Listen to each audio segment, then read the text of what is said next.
एक नए दौर की शुरुआत 1850 और पावर का खेल 1850 का साल भारतीय इतिहास में एक बहुत बड़ा मोड़ लेकर आया। भारत अपनी अलग अलग संस्कृतियों और राज्यों के साथ पहले से ही ब्रिटिश ईस्ट इंडिया कंपनी के काफी हद तक प्रभाव में था। व्यापार से प्रेरित होकर इस कंपनी ने धीरे धीरे भारत के बड़े हिस्से पर अपना कब्जा जमा लिया था।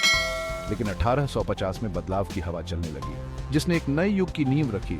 एक ऐसा युग जहां भारत पूरी तरह से एक ब्रिटिश उपनिवेश बन गया। ईस्ट इंडिया कंपनी का विस्तार इतना आसान नहीं था। स्थानीय शासक, जो अक्सर कंपनी की बढ़ती ताकत से डरते थे, ने इसका विरोध किया। हालांकि कंपनी मुख्य रूप से एक व्यापारिक संस्था थी, लेकिन वह खुद को तेजी से भारत की जटिल राजनीति में उलझी हुई पा रही थी। 1850 तक कंपनी का दायरा भारत के एक बड़े हिस्से तक फैल गया था। अपनी विविधाबादी और अलग अलग संसाधनों वाला यह विशाल क्षेत्र ब्रिटिश साम्राज्य का एक महत्वपूर्ण हिस्सा बन गया।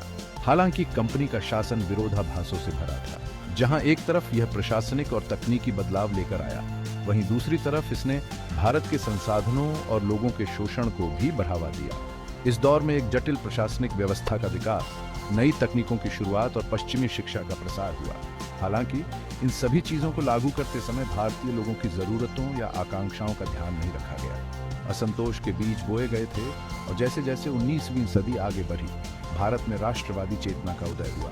ये नया राष्ट्रवाद, जो स्वशासन की चाहत और औपनिवेशिक शोषण को खत्म करने की इच्छा से प्रेरित था, अंततः भारत की आजादी का मार्ग प्रशस्त करेगा। 1850 से 1945 तक की यात्रा, जो गहन परिवर्तन का दौर था, भारतीय लोगों के धैर्य और जज्बे का प्रमाण है। कंपनी का राज खत्म, व्यापार से उथल पुथल तक। 1857 का साल भारत और ब्रिटेन के लिए एक अहम मोड़ लेकर आया। कंपनी शासन के तहत सालों से चले आ रहे अन्याय और आर्थिक शोषण के कारण उबल रहा असंतोष एक हिंसक विद्रोह के रूप में फूट पड़ा।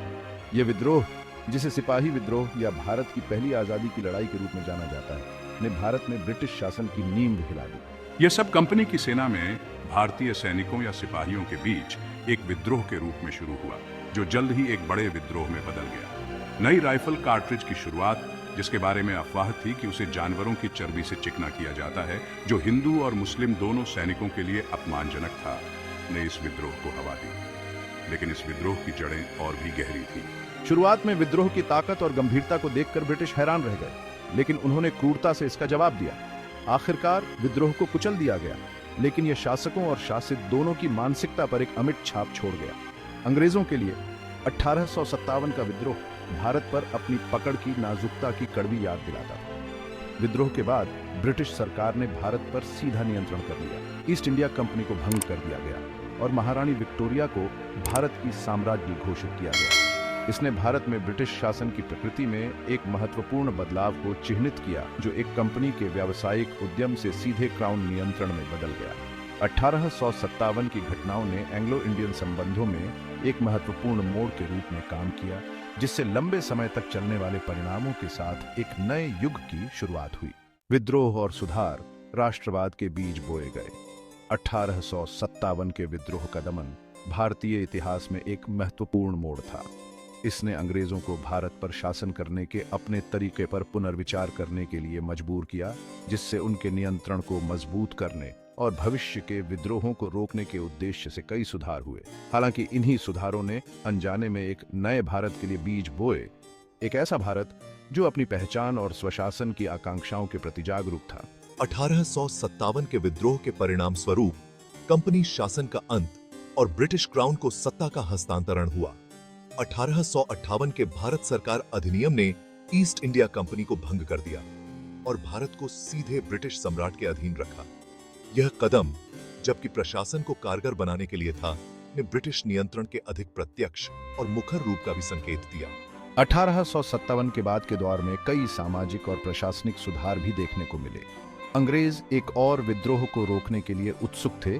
उन्होंने विभिन्न उपायों के माध्यम से देश पर अपनी पकड़ मजबूत करने की कोशिश की। नए कानूनी कोड की शुरुआत और स्थानीय अभिजात वर्ग के साथ जुड़ने के प्रयास शामिल थे।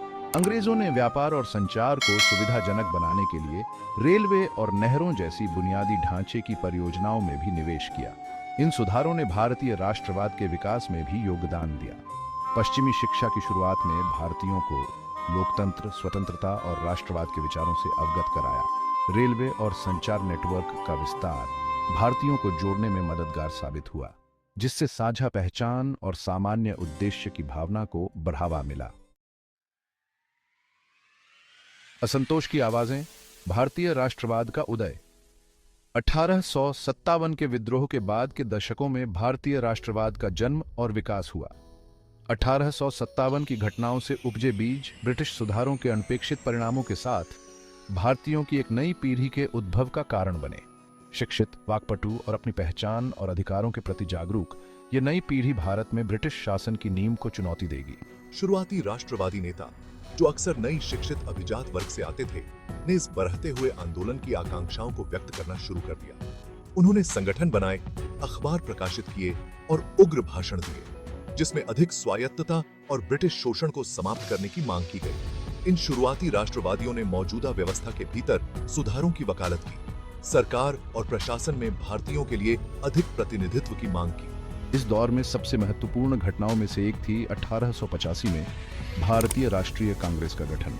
शिक्षित भारतीयों के एक समूह द्वारा स्थापित कांग्रेस ने राष्ट्रवादियों को अपनी मांगों को व्यक्त करने और जनता की राय जुटाने के लिए एक मंच प्रदान किया। शुरू में अपने दृष्टिकोण में उदारवादी कांग्रेस ने स्वशासन पर चर्चा को आकार देने और अपने ही देश के शासन में अधिक से अधिक भारतीय भागीदारी की वकालत करने में महत्वपूर्ण भूमिका निभाई। राष्ट्रवाद का उदय केवल शिक्षित अभिजात वर्ग तक ही सीमित नहीं था। पूरे भारत में धार्मिक नेता, समाज सुधारक और स्थानीय प्रमुख ब्रिटिश शासन के प्रति बढ़ते असंतोष का फायदा उठाने लगे।